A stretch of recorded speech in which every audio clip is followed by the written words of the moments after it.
Welcome to Moonbeaming, a podcast about creativity, magic, tarot, lunar living, and more. I'm your host, Sarah Faith Gottesdiener, and I am so happy you are here today. Hello, hi, and welcome. We are on episode number 9, and I can't even believe it. I want to thank everyone for listening.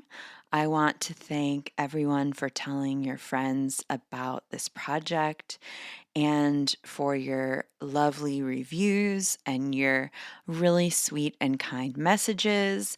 It does mean the world to me, so thank you so much. If you like this podcast and you haven't already done these things, you can tell a friend who you think may enjoy it to check it out. And you can subscribe if you haven't. And if you have not given the podcast a 5-star rating, wherever you can do that. I don't even know where you can do that anymore. But if you could, it really helps folks find the project. Everything I do is word of mouth. This is being created totally DIY with myself and with the help and support of a few other people. So I appreciate every single little tiny or huge, it's all huge really, ways that you maybe feel called to support this project. And I'm going to move right along. That's what I'm going to say about that, because I also wanted to let you know what is going on with myself a little bit more. The Many Moons 2021 Lunar Planner is shipping. If you order it now, you'll receive your copy before the winter solstice. So it'll be like a little winter solstice present for you to count down the days of this year. It has every single moon phase of 2020, every single moon sign of 2021. I meant 2021. It's weird to live in the future while trying to stay present. That has literally been my life for the past 5 years, by the way. The planner has monthly overviews, weekly overviews, and a ton of content for you to make the most magic and healing and transformation possible in this coming year, which is going to be an intense one. And also, I think, potentially a really magical one. So for more information on all of that, you can check out what to do, the link in the show notes. And if you want to check out photos and things like that, you can just head over to that link because that'll bring you right to the store. And also, there's so much going on this fall for me. My first official book with a publisher's is coming out so soon. I have a launch event December 14th with Pam Grossman, friend of the podcast, the wonderful co-host of Waking the Witch podcast, and she's also a writer and a consultant and just a really brilliant and wonderful person. That's going to be virtually at Skylight Books. I also have virtual events around the launch of this book happening in December at House Witch. You know them, you love them, and the Alchemist Kitchen. And you can get all of that information. Again, I'll link it. And I would love it if you could join us for some or for one or for all of these events. I don't think it should come as any shock to folks that I am an introvert.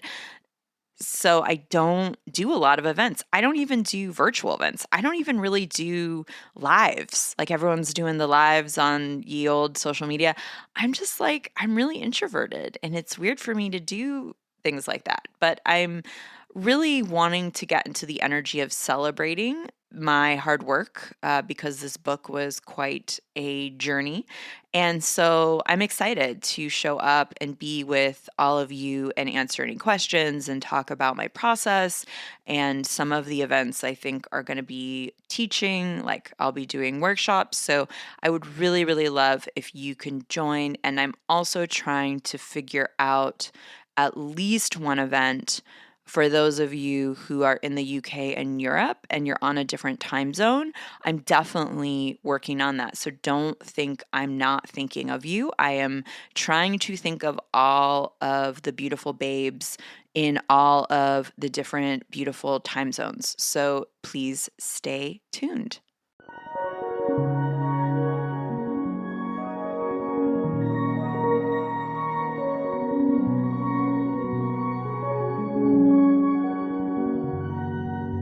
Okay, my babes, so what's going on with the moon?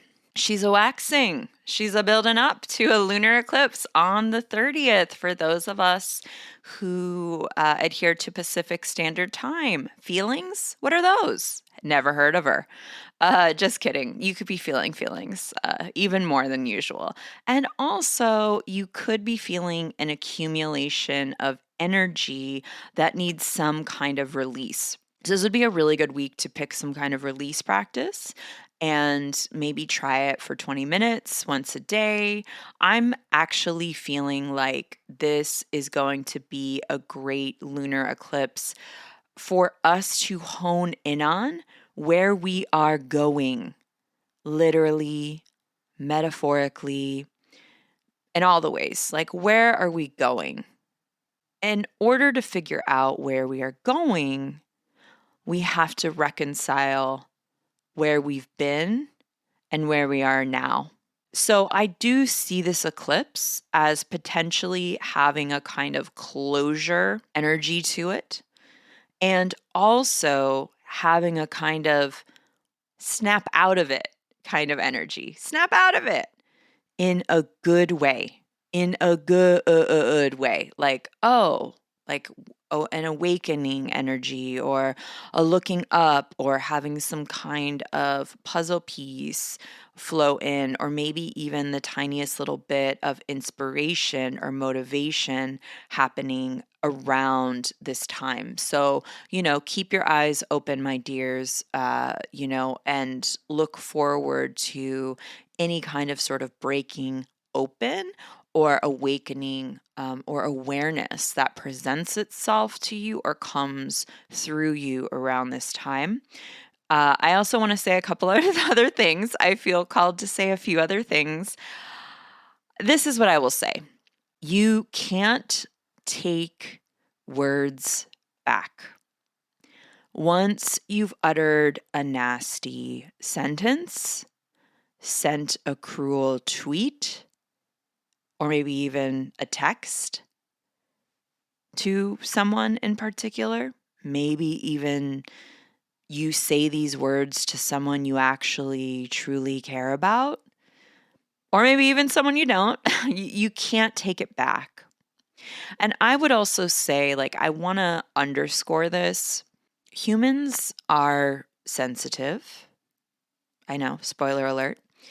And I do think we are particularly sensitive to words. And I do think we are particularly sensitive to delivery and tone.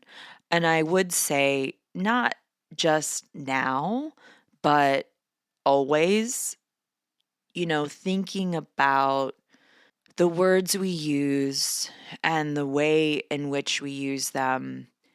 I know for myself, that is a big priority for me. And all of these metaphors, like words will never harm me, and, it's just a joke, can't you take it? Or, all of these things, words can be weapons, So, just be careful around how you're using words, how you're perceiving words. Take care in your communication.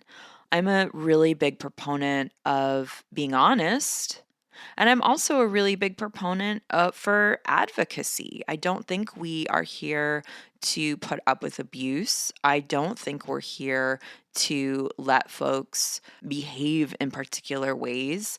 And that's where the truth comes in.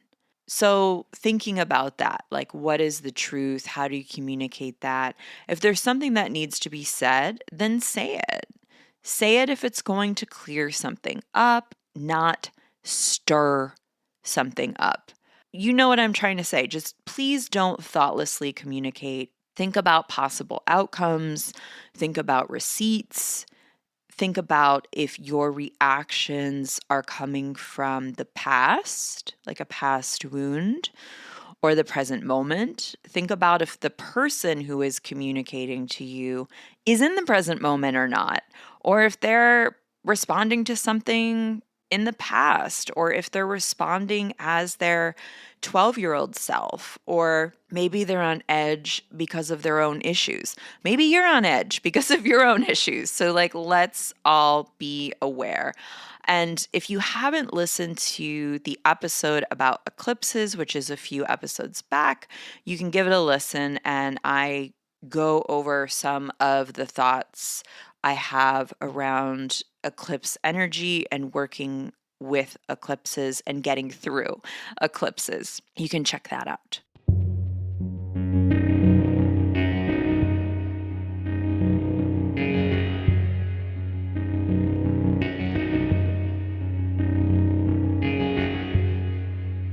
I pulled a card for us this week. I hope you like the card of the week. I might not continue it. I'm not sure. I like it. I think it's nice to tap into and to meditate on a specific archetype. I'll keep doing it if folks like it. I was really excited to see the card that I pulled for us this week. My loves, we got the Queen of Cups this week. Come home. Come home to yourself. Make a nice little nest and a nice little home in your heart. Take part in activities that center the heart.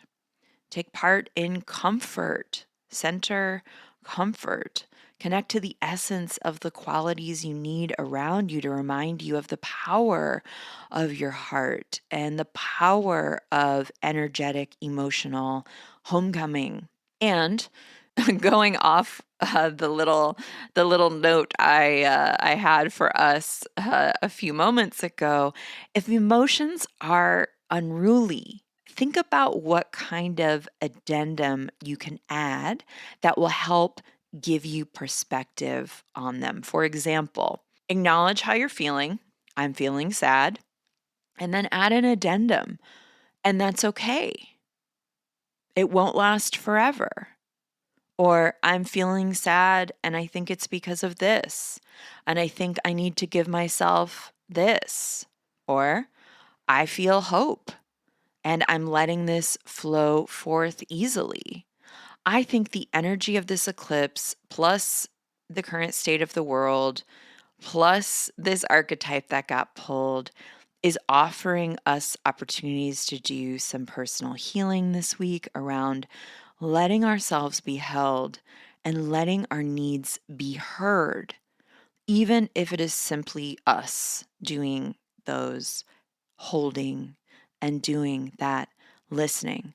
Like, when's the last time you checked in on your needs and gave yourself some support around that? And if you have the bandwidth, reach out to other folks. Check in with folks you think are doing great. Check in with folks maybe that might not be doing so great. Like, offer up some time, offer up your ears, and just be there. Be there for yourself or for others.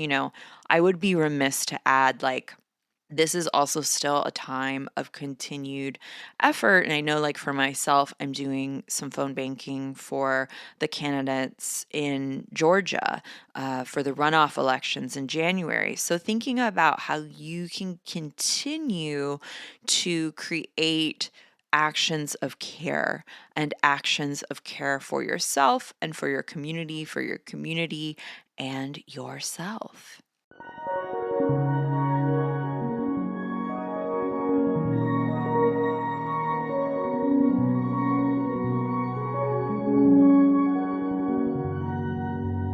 Okay, my babes. So today I wanted to share a bit about my relationship with the moon. My book called The Moon Book was supposed to come out this week, actually. It was supposed to be out today, actually, but it got pushed back. This project has been pushed back 4 times now. It was originally supposed to come out in spring of 2020. So I'm actually like kind of holding my breath until I actually have the book in hand at this point. The official US release now is December 15th, which is still around the corner. It's still like less than a month away. So if you pre order the book and you sign up to receive a free mini course on themoonbook.com, you'll get an email mini course in January that will act as a guide for this kind of work for you. You can sign up until December 10th to receive that as your gift starting in January after our year is through and eclipse season is over and maybe we're feeling different or the same. Like either way, it'll be there in January. So I wanted to just speak a little bit about my process and my herstory as it is with working with the moon. I started doing magic and I started being interested in the occult and tarot and metaphysics and all that stuff around 2003. In 2004, I started seriously working with the tarot, and around 2005, I started working with the moon through a magical practice, but it wasn't in this focused way that I'm going to go over today, and it wasn't in the way that I think about it and teach it, which means that this way is more holistic. It addresses mindset, behavior, action, all of the stuff I'm going to get into. It was more, I think, in a popular magic or like pop, like literally pop culture magic kind of way, where I would light a candle on the new moon and let it go into the universe, or maybe cast a spell before I was going to do something as kind of support or to amplify the energy, which these are all great to do, by the way. I'm not on any level criticizing working magic in this way. It just wasn't, my point is, it was a little bit not connected. It was a little bit, dare I say, I'm just speaking to myself, my past self. It was a little superficial. It was also, I would sort of say, I'll say a couple things now that I'm sort of going in on myself in the beginning of my magical practice. It was a little compartmentalized, meaning I would cast the spell and not do that much work in different realms, in different levels of consciousness, like in the underworld, in the subconscious, in the material realm, in mindset, and so on and so forth. So it was a bit compartmentalized. And the other thing I will say is, again, I'm being really real here. It was like I was expecting the universe to do the heavy lifting. And my philosophy now is that neither the magical practitioner nor the universe is to be doing the heavy lifting. My philosophy now is that it is a relationship and a collaboration between the practitioner and the universe, or the deity, or the cosmos, or the planet, or whatever the desire, whatever you're in particular working with. And I think I just didn't understand that in the beginning of my magical practice. And that's okay. But what I will say is I got results, or else I wouldn't be doing it. That's another thing. I think a lot of witches would not be magical practitioners if there wasn't results. It was just a little scattery. That's all I'm going to say. I'm going to stop dragging myself, because I do love myself and I love my past self because she got me to this place. But it's interesting, the other thing too is like I didn't connect magic to a healing process which is interesting to think about because I'm in this phase of my magical practice where my magical practice is truly part and parcel to a healing practice or a healing process. One of the other aspects of my magical practice that I wasn't doing in the beginning was I didn't connect it to my specific ancestry or my ancestral traditions. And it also wasn't consistent. These are some like large ways that my magical practice has changed. Listen, my magical practice changes basically every year. It's supposed to change. It's supposed to grow. We call it the crooked path. It's not linear. The amounts of energy and time and attention that we spend changes, according to various things.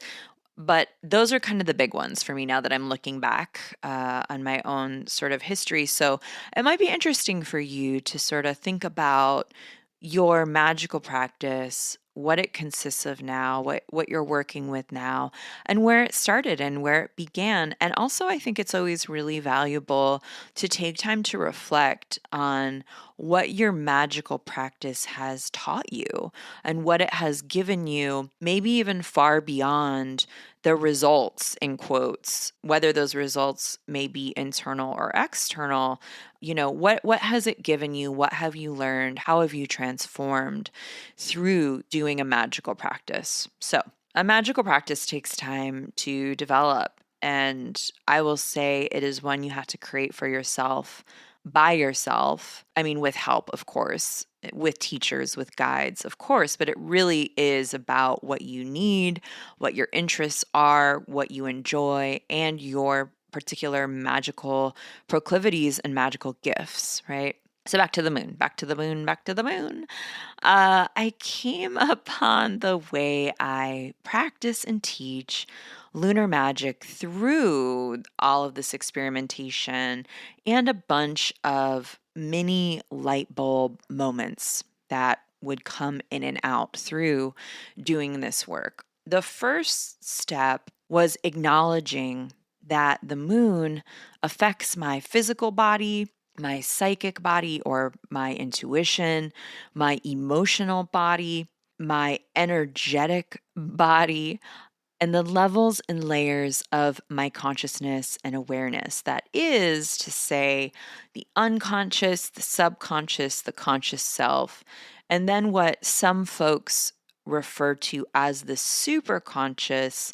But I do want to clarify here my wisest self, maybe my future self, maybe, a larger sort of soul self, my guides, ancestors, angels, any other helpers I encounter or have access to in various ways. In addition to that, lunar energy for me represents the energy of alchemy, time, and reflection. Now, obviously, it represents a lot more, but I'll stop there for now. But that was like the first big, like, oh, okay, what does this mean for me? Like, how is this impacting and influencing me? And also, what is this a portal to? What does this facilitate? What am I noticing through doing this work and paying attention? That's a really big one, paying attention. The second step for me through discovering the practice that I utilize now was acknowledging that a special property of the moon is that it is this celestial body. It is our closest companion, our only satellite here on Earth, where we can easily follow its orbit. And because of this, it encompasses the quality of a process as well as the way we experience spectrums and seasons of our layers of consciousness, our emotions, our intuition, our behaviors, and our body. So, if it is an illustration of cycles, seasons, spectrums, then we can experience all of those cycles, processes, seasons, spectrums work with and through them in order to facilitate transformation, growth, healing, and getting closer through our desires through embodiment. Yeah, it's like a lot, right? It's a lot, it's a lot, it's a lot, it's a lot. Yeah, it's a lot. So, the third step that helped me come to this practice was deciding to work with an entire lunation, that is, new moon to new moon, or full moon to full moon, or waning moon to waning moon, or dark moon to dark moon, one closed loop of a cycle around one goal, theme, or desire. Not 9 million, not two, but one. And I want to be clear because, like, I get this question quite a bit. Can the desire or goal, can it be vague? Yeah. If it's around joy, it can be around joy. It doesn't have to be like, I'm looking to, I don't know, get a new career in tech or whatever. Like, it can be vague. It can be vague. And the other question I get a lot with this is, well, how do I know where to begin? Or like, where do I start? I have answers for that. One is start with either, and you can answer this like by checking in with yourself and your intuition. Start with something small that you think you can manage, or start with something really big, something you desire. Check in with yourself, see what you're ready for. You might be in a place where you just really need to celebrate a small win or get into the practice of connecting with your will. And that's maybe where you start small or smaller, right? If you're really ready, if you're like, this is it, the time is now, I've always wanted to dot, dot, dot, then begin there. But begin with the acknowledgement that if this is going to be a larger desire or goal, it's not going to coalesce, come to fruition in one lunation. It might be a year, it might be 2 years, it might be 6 months. So just be practical about it, right? It could be shorter, but usually if it's like much larger, like a move or starting a new business or like something that is a larger process and requires more moving parts, it'll just take longer, and that's okay. The third question that folks have is, what if I don't know what I want? Like, what if I just like really don't know? And my answer for you is you can work through a lunation to figure out what you want, to pay attention to the various aspects of your consciousness, your intuition, your behaviors, to see what's coming up, to see what themes are coming up. So there's all these different ways. I outline a lot of different ways in the book, but I can already sort of hear folks who are new to this process sort of asking some questions or being like, well, WTF, come on now.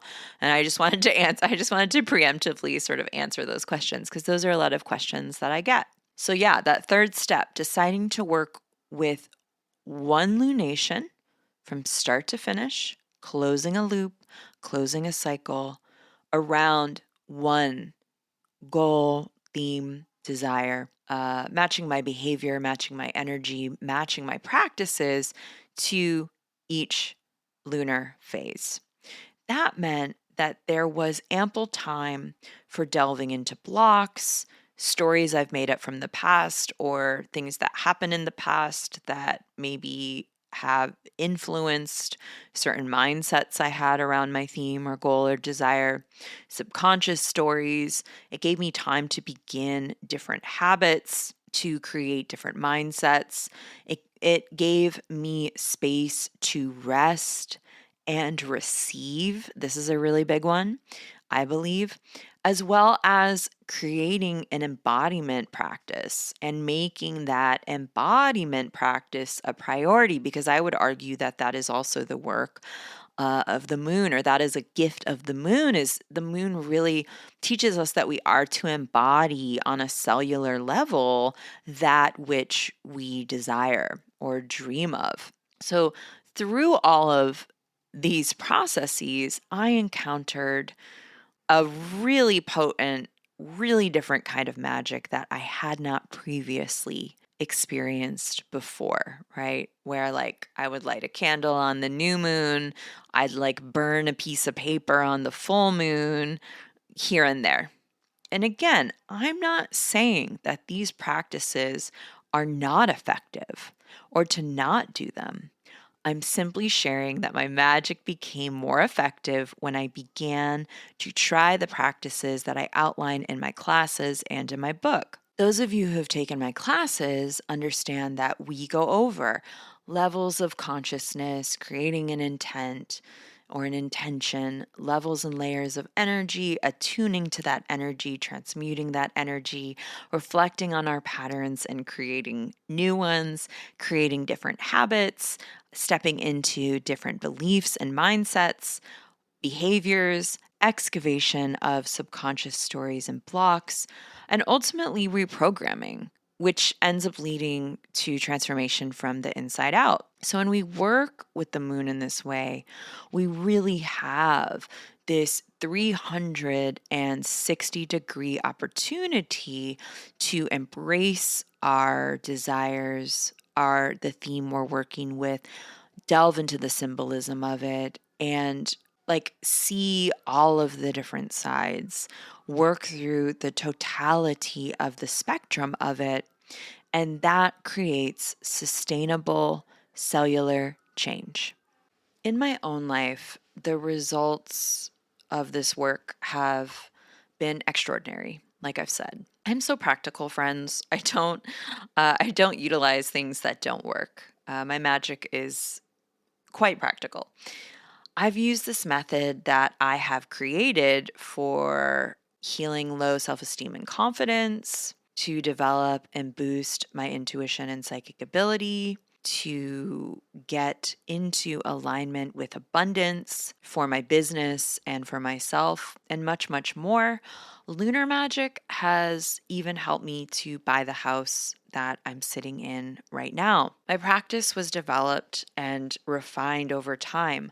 I began teaching this in spaces and stores in 2012. That 8 years ago.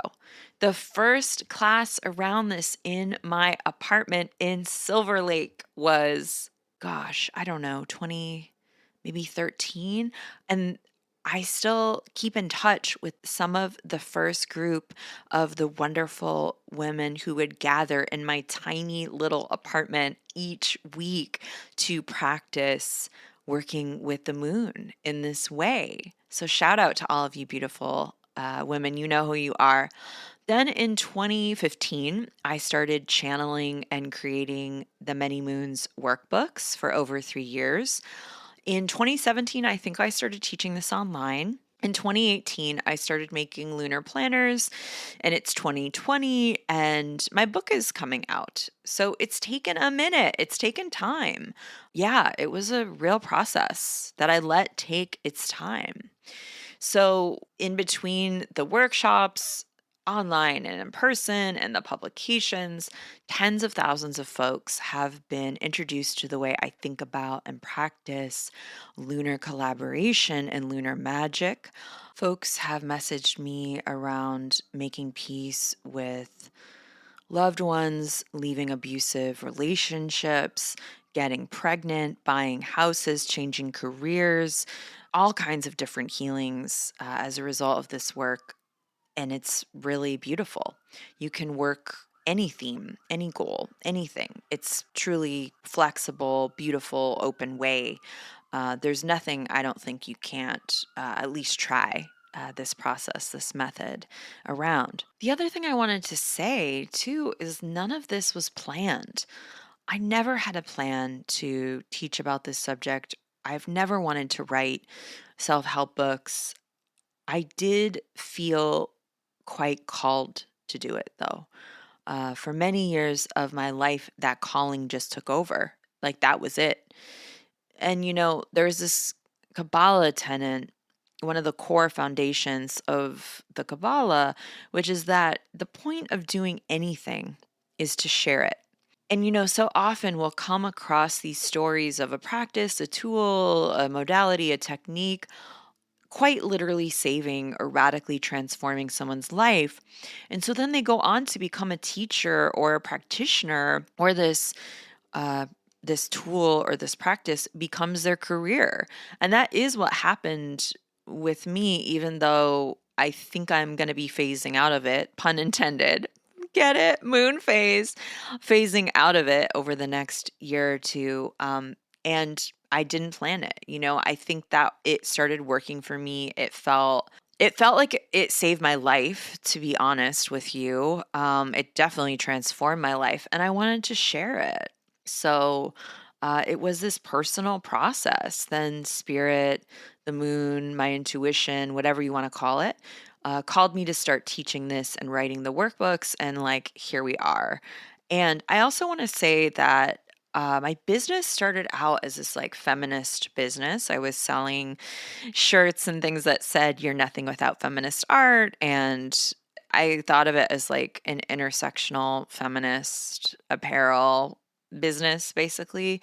But I think that, showing folks how to step into their power, work with their energy, make magic is just about the most feminist thing that I could do, honestly.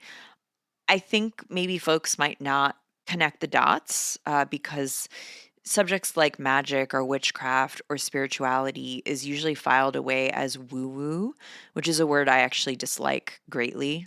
I greatly dislike that word because it's well, I don't want to go on a rant, so I'm not going to. But basically, it discredits healing work and it discredits magic and it discredits those of us who practice it and make a living doing it, or it discredits the fact that it changes people's lives or saves people's lives. I'll probably get into that later. I'm not going to I'm not going to get too derailed right now, but I know it's difficult to kind of see the ties in between feminism maybe and witchcraft and spirituality, but I kind of try to tie it together also in my book as well, because it all makes sense to me a lot. This is a real practice that gives folks real results. It helps folks step onto their path, love themselves, have compassion for themselves. Also, another potent gift of lunar work is that it helps us step into other paradigms. There are lots of paradigms out there, right? The paradigm we've been introduced to and indoctrinated into in this current society is not the only paradigm. A lunar paradigm is a cyclical paradigm that combines both ancient and future technologies. This is a paradigm that is beyond the binary, it's beyond right or wrong, good and bad. It's beyond capitalism, it's beyond the patriarchy. It's this much greater space, this much greater playground. I think that there are so many more possibilities and layers when we step into a lunar realm that also connects us back to nature and our true nature. I know a lot of times, I hear the term lunar being used to illustrate this feminine way of being. I don't necessarily think that the moon is gendered one way or the other. I think the moon is all genders. We know that across the globe, the moon has been masculine, feminine, and necessarily not even necessarily gendered at all. Again, I want to honor if you honor a feminine moon. I honor that. And listen, again, I'm a feminist. I think we need to have a different way of being in the world. I think that we need to have a feminist way of being in the world. And I do think a way of living in moon time can definitely help us do that. Okay, that is what I will say. I will say though, it mirrors seasons. It mirrors nature. It honors nature. It honors our own seasons, and it also has embedded into it this truth that everything is change, because everything is changing, right? the phases of the moon change quite quickly, actually, right? So it invites us to honor our phases and our changing tides, changing ways of being, our different seasons, you know? There's this belief that we can change, that we will change, that other people also are transforming many times over and over. And woven through the lunar work is this way to move through particular changes as we follow the reflected light of the sun on the face of the moon. So that's just like a little bit of insight into my practice and into my philosophy doing this work. When I was concepting writing the moon book, I tried really hard to create a practical, easy to follow along outline of my practice and offer up different ways of working magic and also just living practically with the moon. Like, it's, if you're a witch, great. If you're not and you don't do magic or ritual, that's fine. I really tried to make it easily accessible to anyone who's interested in learning more about their energy and their cycles, and anyone who wants to step more into their intuition and live in a bit more natural way, natural to themselves, that is.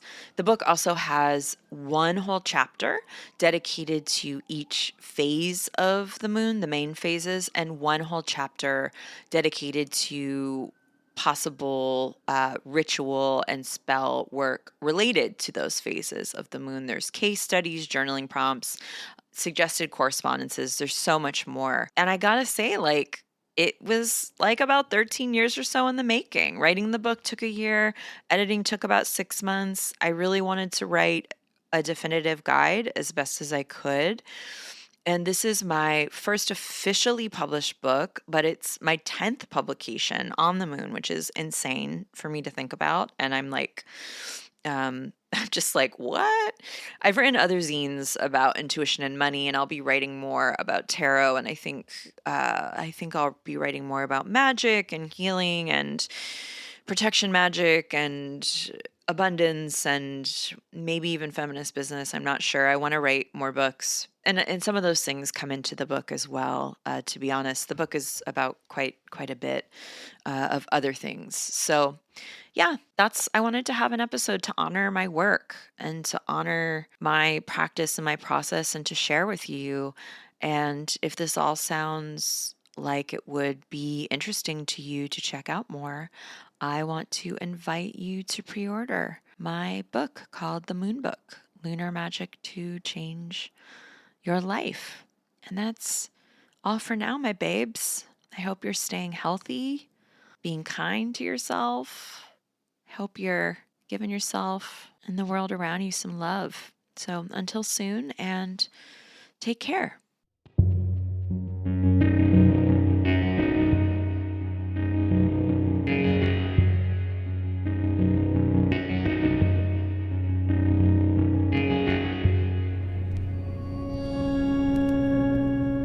Moonbeaming is brought to you by Modern Women. It is edited by Caitlin George Parker. I am your host, Sarah Faith Gottesdiener, and music is by the wonderful Will Owen and myself.